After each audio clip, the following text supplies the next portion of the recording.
मैं Rajesh Kapoor cloud access के सौजन्य से फिर से एक बार आपके सामने एक नए एपिसोड के साथ उपस्थित हुआ हूं, जिसका नाम है बिजनेस इनसाइड आउट। इस कार्यक्रम के अंदर हम लोग बिजनेस के उन पहलुओं को समझने की कोशिश करते हैं जिनसे व्यापार जगत एक्चुअली में चलता है। हम आमतौर पे जब हम किसी संस्था या व्यापार की किसी संस्था पे जाते हैं तो ये तो देखते हैं कि वो कितने बेहतर तरीके से काम कर रही है, संस्था किस तरीके से ऑर्गेनाइज करी गई है, लेकिन हम वो इस बात को इग्नोर कर देते हैं कि वो चलती कैसे होगी, उसकी बारीकियां क्या हैं, एडमिनिस्ट्रेशन के कौन कौन से ऐसे पहलू हैं जो इस ऑर्गेनाइजेशन को चलाए रखने के लिए सक्षम बना रहे हैं।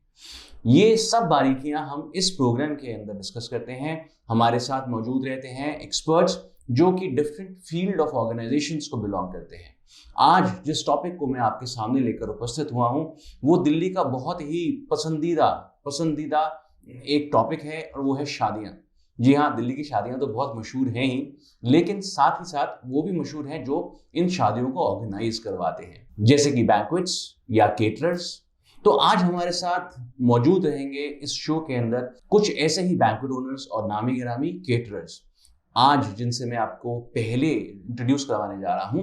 वो ओनर हैं A1 बैंक्वेट्स के। आइए पहले छोटी सी ईवी के द्वारा उनसे मुखातिब हो लेते हैं।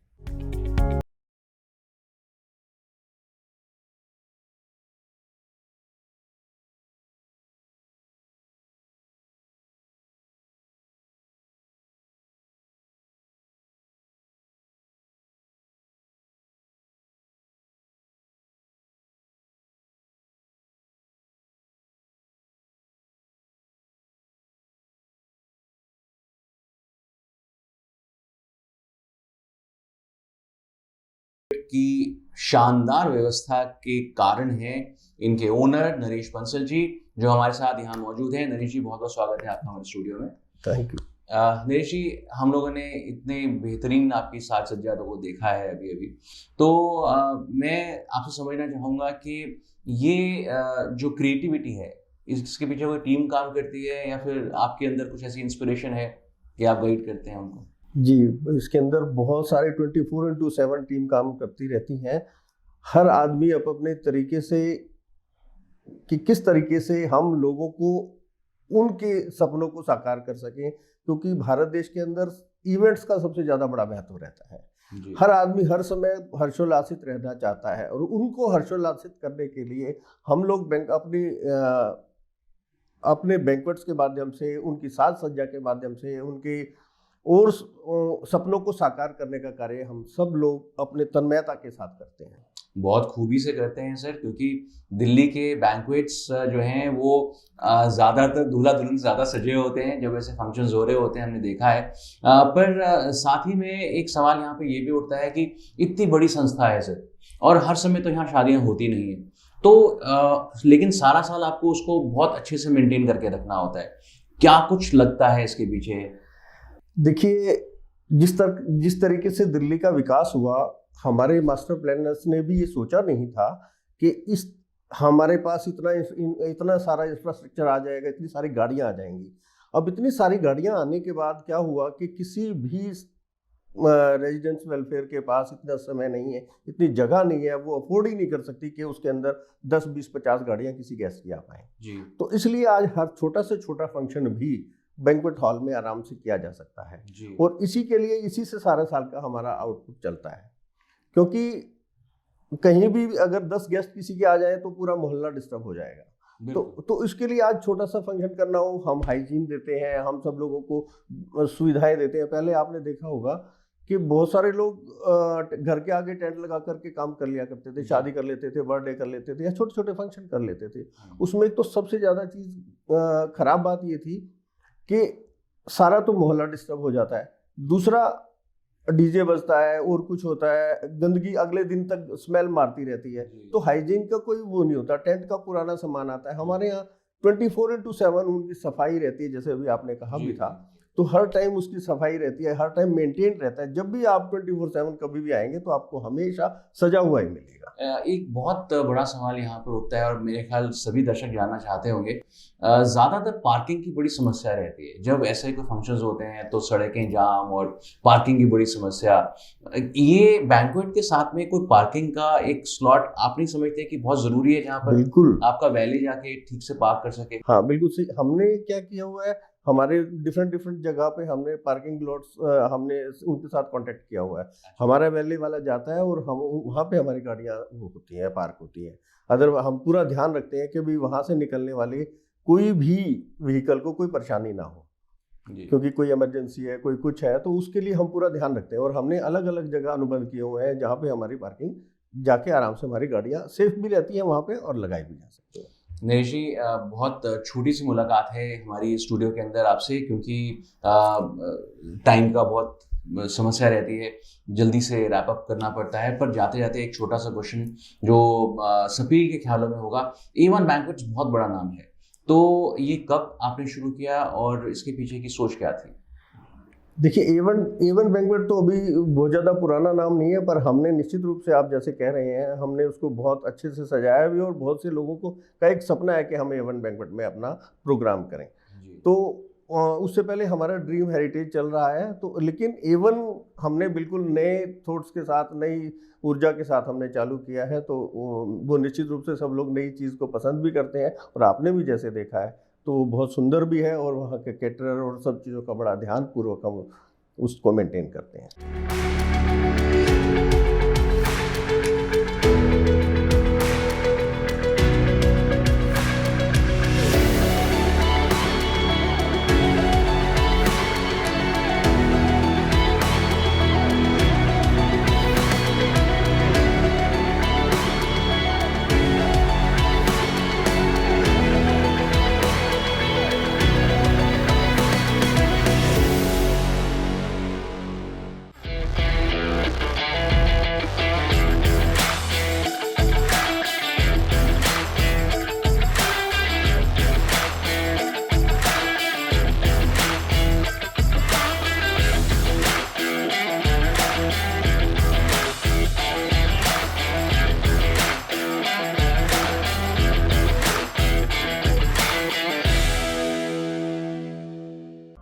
अब जब बिजनेस बढ़ेगा तो ब्रांचेस भी बढ़ेंगी और ब्रांचेस बढ़ेंगी तो बढ़ेगी कंफ्यूजन और गलतियां।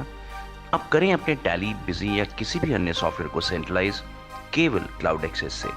ज्यादा जानकारी के लिए डायल करें 8826974747। बहुत खूब। ये छोटी सी मुलाकात के अंदर आपने समझा होगा कि बैंक्वेट्स को हम लोग साज सज्जा के लिए बहुत अप्रिशिएट तो करते हैं, लेकिन इसके पीछे बहुत मेहनत जाती है। दोस्तों, अगली बार जब भी आप किसी बैंक्वेट को विजिट करें तो कुछ ऐसी ही चीज़ें जो हमने आपको अभी दर्शाई ज़रूर देखिएगा, आपका इवेंट बहुत सक्सेसफुल रहेगा।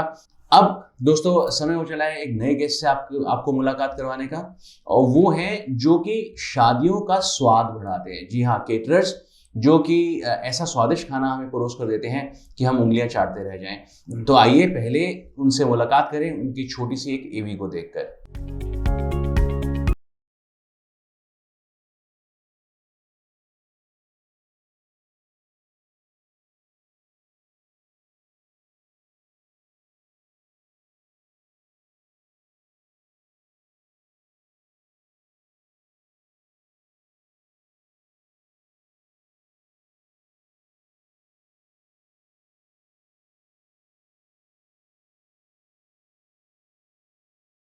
तो ये थी दोस्तों एवी, जहां पर हम लोगों ने जाना हमारे नए गेस्ट के बारे में। आइए जल्दी से उनसे मिल भी लेते हैं। हमारे साथ बैठे हैं मिस्टर संदीप जैन केटरर से, और आपने शायद सुना हो 11th कोर्स के बारे में। वो रेस्टोरेंट के पीछे भी हमारे संदीप जी का ही पूरा ब्रेन चाइल्ड है वो रेस्टोरेंट। हम जानेंगे दोनों ही चीज़ों के बारे में उनसे। सर, आपका बहुत बहुत स्वागत है हमारे स्टूडियो में। Thank you sir. Sandeep ji, catering के आज विषय हमने जो चूज किया है वो दिल्ली की शादियां हैं, और अभी हम लोगों ने बैंक्वेट्स के बारे में जाना, और बैंक्वेट्स की जान होती है अच्छा खाना। जी सर। तो कब से हैं सर इस लाइन में, और सर मुझे इस साल इस लाइन में 20 साल से ज़्यादा हो गए। अच्छा जी। मेरा पेरेंटल बिजनेस था, फादर देखते थे, और पिछले 10-12 सालों से हमने इस बिजनेस को बहुत ग्रो किया है। और जैसे आपने कहा कि एक शादी के अंदर फूड ही ऐसे आइटम होती है डेकोर के अलावा जिसकी इम्पोर्टेंस ज़्यादा होती है हर गेस्ट के लिए। तो ये मैं बहुत इंटरेस्टेड हूँ जानने के लिए कि आपने 11th कोर्स के बारे में, जैसे आपने एक रेस्टोरेंट शुरू किया तो डेफिनेटली उसके अंदर खाना जो है वो हाईलाइट रहने वाला है, ऑब्वियस सी बात है।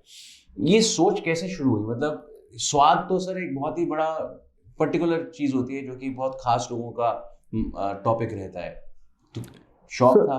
यस सर, मेरे को शौक था। हमारा जो पेरेंटल बिजनेस था वो जैन केटर के नाम से था जी। तो 2013-14 में हमें लगा कि भाई लोगों को कुछ वेजिटेरियन के अंदर कुछ मल्टी कुजीन भी हमें स्टार्ट करना चाहिए, तो उसका नाम भी कुछ मल्टी कुजीन या मिक्स ऑफ कुजीन्स के साथ होना चाहिए। तो हमने एक नया नाम लॉन्च किया by the name of 11 course, जिसमें हमारा जो प्रयास था वो अलग अलग कुजीन्स को बुफे फॉर्म में, like if we are serving Italian तो हमारा पूरा कोर्स है soup, salad, main course, dessert. अभी आप लोगों को बहुत कम लोगों को पता होता है कि मैं खौसे सूप पी रहा हूँ तो कौन सा है या इसका डेजर्ट्स कौन सा है। तो हमने एक एजुकेशन टाइप भी इसको लिया कि भाई लोगों को हम एजुकेट भी करें कि वो जो खा रहे हैं उनको कौन सी कंट्री का कुजिन खा रहे हैं और ऑथेंटिक चीज़ों को खिलाने की प्लानिंग की। फिर हमें लगा कि भाई हम केटरिंग कर रहे हैं, हमारा नाम फेमस कैसे होगा या लोगों को वो फूड अपार्ट फ्रॉम वेडिंग कैसे मिलेगा। तो हमने एक रेस्टोरेंट की प्लानिंग की जिसमें सारा मल्टी कुजीन फूड हम लोग सर्व करते हैं जो केटरिंग में खिलाते थे। सर हमारी रिसर्च टीम ने जब इस बारे में सोचा और समझा कि बैंक्वेट्स के साथ में केटरिंग को जब हम बुलाएं तो एक ऐसा नाम होना चाहिए जो ऑलरेडी बहुत फेमस हो, तो आप ही का नाम निकल के आया। पर आप और भी बड़ी एक्टिविटीज़ करते हैं, जैसे कि आपके मैचेस जो हैं वो भी आप अरेंज करते हैं, उसके बारे में कुछ बताइए सर। सर देखो, अब फूड के बारे में हम जितना एक्सपर्टीज हम अपना फूड के ऊपर करते हैं तो हमें लगता है लोगों को बीच में लोगों के साथ रहने के लिए जब हम उनको सर्विसेज देते हैं तो हम उनसे कुछ लेते हैं। अब हम अपने गेस्ट को क्या दे सकते हैं, तो हमारी प्लानिंग होती है कि भाई साल में कुछ हमने गुरमे शो कर लिए, कुछ फूड शो कर लिए, कोई हमने क्रिकेट टीम बना लिया, अपने क्लाइंट्स को इन्वॉल्व कर लिया, फ्रेंड्स को इन्वॉल्व कर लिया, ताकि हमें अपार्ट फ्रॉम वेडिंग भी कुछ लोग हमें जाने कि भाई आदमी को हर चीज़ में इंटरेस्ट है। तो वो थोड़ा मुझे लगता है कि भाई मेरा नेचर थोड़ा इस टाइप का है कि मुझे एक्टिविटीज़ में भी रहने का शौक है अदर देन फूड। और वही मुझे जो 11 कोर्स के पीछे एक जो तरक्की है वो इसलिए different kind of knowledge apart from food interiors जो मेरे फूड को भी एक नई रूपरेखा देती है। हमने ये भी देखा सर कि 11th कोर्स जो है स्ट्रिक्टली एक वेजिटेरियन रेस्टोरेंट है, तो कहीं आपको लिमिटेशन नहीं महसूस हुई? सर ये क्वेश्चन बहुत बार आता है हमारे लिए कि भाई बीइंग ए वेजिटेरियन लोग नॉन वेज आप सर्व नहीं करते। तो सर आप देखिए कि कोई भी अच्छी वेडिंग होती है तो उसमें 90% वेडिंग वेजिटेरियन होती है और लोग ये चाहते हैं कि वेडिंग में भी वेजिटेरियन फूड ही हो। इवन जो लोग पंजाबी भी हैं वो भी वेजिटेरियन फूड खाते हैं। और सर नॉन वेज वालों के लिए और ऑप्शंस बहुत हैं पर वेजिटेरियन के लिए लिमिटेशंस है। तो हमें लगता है कि बीइंग ए जैन और हम लोग नॉन वेज सर्व नहीं करना चाहते, तो मुझे लगता है कि it's a good business for vegetarian. और आप देखिए कि अभी फॉरेन कंट्री में भी वेजिटेरियन को लोग बहुत प्रेस कर रहे हैं। अभी हम लोग पीछे बैंकॉक गए, हमने देखा वहाँ पे मल्टीनेशनल रेस्टोरेंट थे, इंडियन वेजिटेरियन के ऊपर रश था, बाकी सारे खाली थे जी। तो अच्छा वेजिटेरियन फूड खिलाना भी अपने आप में एक मतलब लोगों को हमें प्राउड फील होता है कि हम एक अच्छा वेजिटेरियन फूड लोगों को खिला रहे हैं। सर ये आपने बहुत खूब कहा कि जब आप बाहर जाते हैं तो इंडियन कुजीन जो है वो ज़्यादा प्रेफर किए जाते हैं, तो कभी ऐसा नहीं विचार आया कि 11th कोर्स को हम लोग बाहर भी लेके जाएं? सर हम प्लानिंग कर रहे हैं कि पहले हम दिल्ली में अपने कुछ 4 या 5 रेस्टोरेंट प्लान करें, फिर अदर देन दिल्ली के स्टेट, फिर इंटरनेशनल।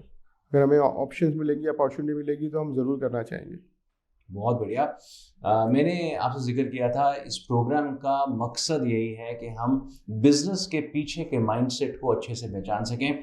एक सिंपल सा दिखने वाला जो एक व्यवसाय है केटरिंग का, उसके पीछे की सोच आपने अभी अभी संदीप जी से जानी कितनी बड़ी है और कितनी एक वास्ट एक विजन रखते हैं ये अपने बिजनेस को लेकर भी और केटरिंग को इन जनरल भी अगर हम बात करें तो भी। तो दोस्तों हमारे जो अगले गेस्ट हैं वो और भी खास होने वाले हैं, क्योंकि डेस्टिनेशन वेडिंग्स को अगर हम ध्यान में रखें तो सर्वोपरि नाम जो आता है वो है शांतम रिजॉर्ट्स का।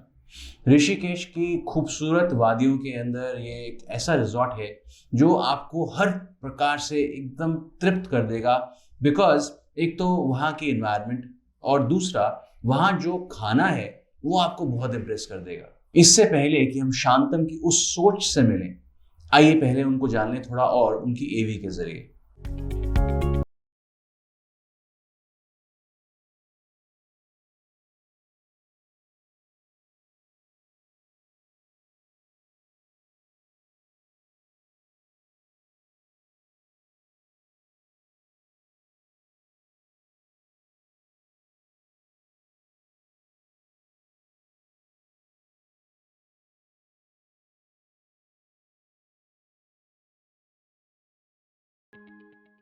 ये एवी आपने देखी दोस्तों, बहुत ही टेम्पटिंग है ना? आइए अब हम उनसे मिलते हैं जो इस सोच के मालिक हैं, जिन्होंने इस सोच को पूरा कॉन्सेप्चुअलाइज किया। गौरंग गर्ग हमारे साथ स्टूडियो में मौजूद हैं। गौरंग, आपका बहुत बहुत स्वागत है। Thank you Rajesh ji. गौरंग, शांतम एक बहुत ही खूबसूरत जगह है, वहाँ जाने का एक बार मैं सौभाग्य प्राप्त कर चुका हूँ, और ये एक डेस्टिनेशन वेडिंग के रूप में आपने इसको ग्रूम किया है जगह को, ये कैसे ख्याल आया?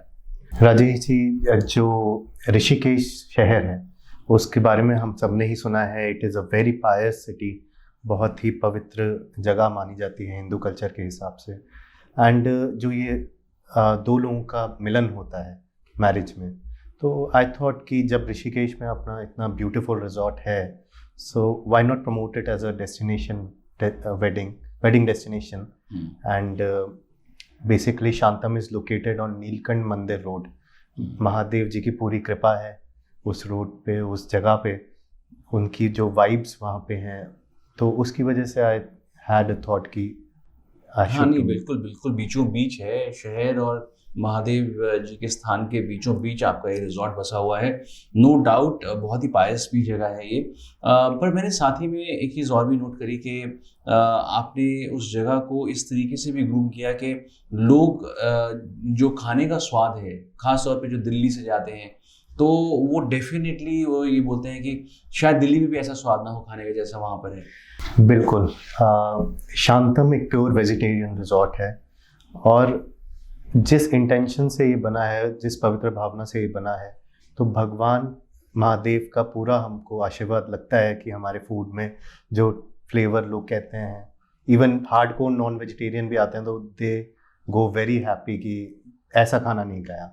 तो कहीं ना कहीं ईश्वर की वहाँ पे तरंगे हैं जो उस माहौल को और उस फूड को टेस्टी बनाती हैं। नहीं, डेफिनेटली ये आपका बड़प्पन है जो आप ऐसा बोल रहे हो, और उनका हाथ तो हर जगह पे ही है। पर हमारी अपनी सोच भी उस तरीके से बन जाती है कि मैक्सिमम दे सकें अपने गेस्ट को।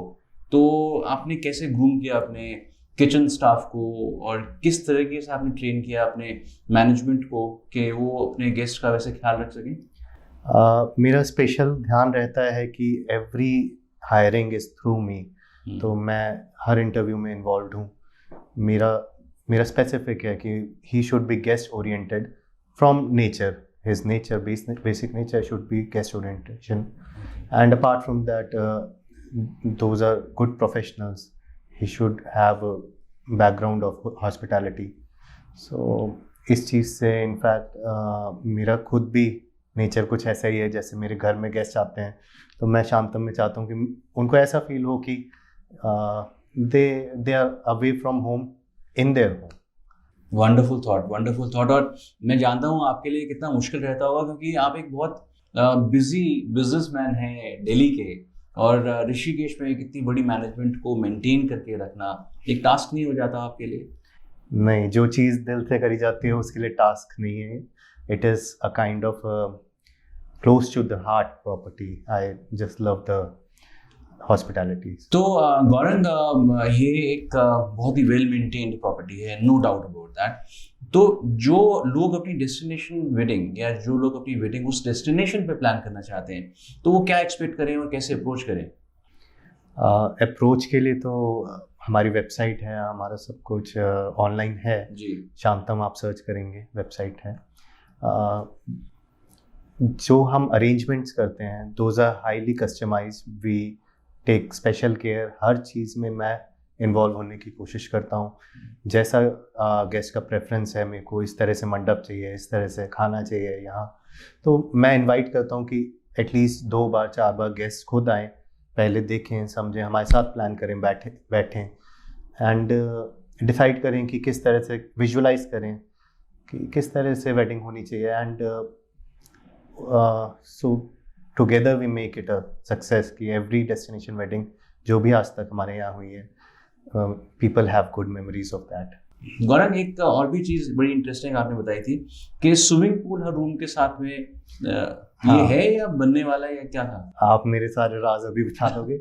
Actually, yes, we are coming up with a new wing in Shantam, and very soon, within 3 months from now.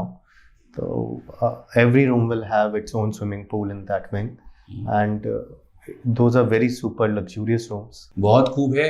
I am sure हमारे दर्शक देख रहे हैं और वो इस कन्वर्सेशन को सुन रहे हैं, वो डेफिनेटली कहीं ना कहीं इतने अट्रैक्ट हो गए होंगे कि जल्दी से शांतम जाने की तैयारी में लग गए होंगे। दोस्तों, ये नंबर्स जो मैं प्रोवाइड कर रहा हूँ, आप गौरव से जुड़ सकते हैं, उनकी साइट को एड्रेस कर सकते हैं, अपनी क्वेरीज वहाँ भेज सकते हैं, एंड आई एम श्योर इतनी प्रोफेशनल टीम है तो बहुत जल्दी आप एक रिस्पांस वेट कीजिएगा उनका। ये प्रोग्राम बिजनेस इनसाइड आउट जब हमने कॉन्सेप्चुलाइज किया, मोटिव ये था कि पीछे की हरकतों को, बिजनेस के पीछे की हरकतों को आपके सामने आगे उजागर करें, क्योंकि बिजनेस को सामने से जब देखते हैं तो बहुत इंटरेस्टिंग लगता है, लेकिन जब उसके पीछे की फंक्शनिंग को जानते हैं तो मालूम चलता है कि इसके पीछे कितनी बड़ी सोच जा चुकी होगी। दोस्तों, इसी तरीके से अपना प्यार भेजते रहिए, जुड़े रहिए हमारे इस प्रोग्राम के साथ, हमारी इस कोशिश के साथ में, और मैं आपके सामने नए नए एक्सपर्ट्स को यूं ही लाता रहूंगा। धन्यवाद।